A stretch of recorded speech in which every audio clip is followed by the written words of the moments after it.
In Nicaragua, under President Reagan, they are in fact giving the Contras written instructions in violence and destabilization. The target is the people. The social and economic infrastructure is what you're hitting at. It's not a bloodbath. It's like you go into a village and you kill a few people to make your point. The purpose is to disseminate terror, traumatize the people. We're not killing Sandinistas in the capital. We're not blowing up their homes and terrorizing them. We're hitting at the people throughout the interior of the country.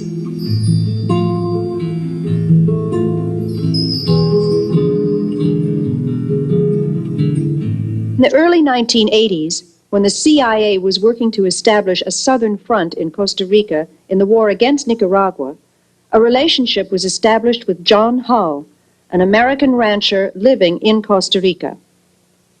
There is mounting evidence that the airstrips on Hull's ranch became not only a delivery point for illegal Contra weapon shipments from the U.S., but were also used for transporting cocaine into the United States. You have CIA bases in Costa Rica and Honduras. You have airplanes flying back and forth continuously, landing at bases in the United States where they don't have to go through regular customs, with the CIA escorting the people in and out and a certain laissez-faire in the attitude at best of the customs, if there is, any customs representation there. So it's a dream situation for drug smugglers. But CIA involvement in the drug business did not start in Central America. It dates back at least as far as the Vietnam War. Well, the three men, Shackley and Singlaub and Secord, were all working together from different countries on the huge CIA secret war in Laos. Our allies were the opium-growing tribesmen, and this meant that we continued in a very large way not only to support but really to augment a flow of heroin.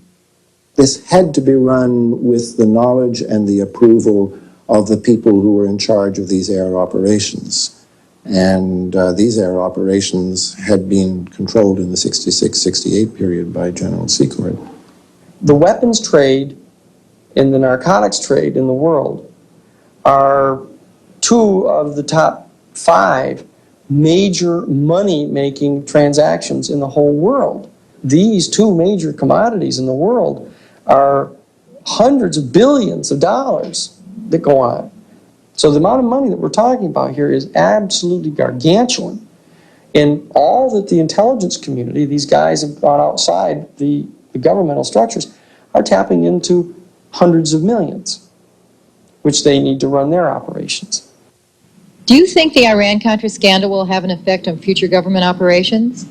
No, I think it will be more the same. I don't think that it's going to have much of an effect at all. I just think that they'll be more careful next time. They will continue to carry on covert operations. I think this has been going on forever. They make laws which are for us that they don't seem to be able to, they don't apply them to themselves very often. And who is going to inhibit them? The gangsters that are running this country is going to inhibit somebody. What's happening here, my friends, is a major deception which is in process as we stand and talk tonight, a major deception in the same way that the Warren Commission was a major deception worked upon the American people, the same way that the Watergate investigation was a major deception worked upon the American people. Just like the secret bombing of Cambodia was kept secret and was a deception worked upon the American people. How long are we going to stand for being deceived in this manner? Assassination, drug smuggling. If they had pursued that line of questioning, they would have soon gotten themselves into a position where they would have had to impeach someone. They could track that right back into the White House. They could put it at least right under the nose of Ronald Reagan. This is the major constitutional crisis since the Civil War. You have a president who is unaccountable and says that it's his interpretation of what laws he'll select to obey. When you have that, you have a constitutional crisis. Covert operations have never done this country any good. They may be of momentary advantage to the people who are in power at a particular moment, But in terms of the interests of this country as a whole, they have proven disastrous. There isn't a single one in 30 years that you can point to and say, well, that was one that we are now more secure, better off, and happier as a result of. Every one of them has in its own way contributed to the deterioration of security in the world that we live in. And so it's really time to stop them. Instead of operating within rules and law, we have been supplying lethal weapons to terrorist nations, trading arms for hostages, involving the U.S. government in military activities in direct contravention of the law, diverting public funds into private pockets and secret unofficial activities, selling access to the president for thousands of dollars, dispensing cash and foreign money orders out of a White House safe, accepting gifts and falsifying papers to cover it up, altering and shredding national security documents, lying to the Congress.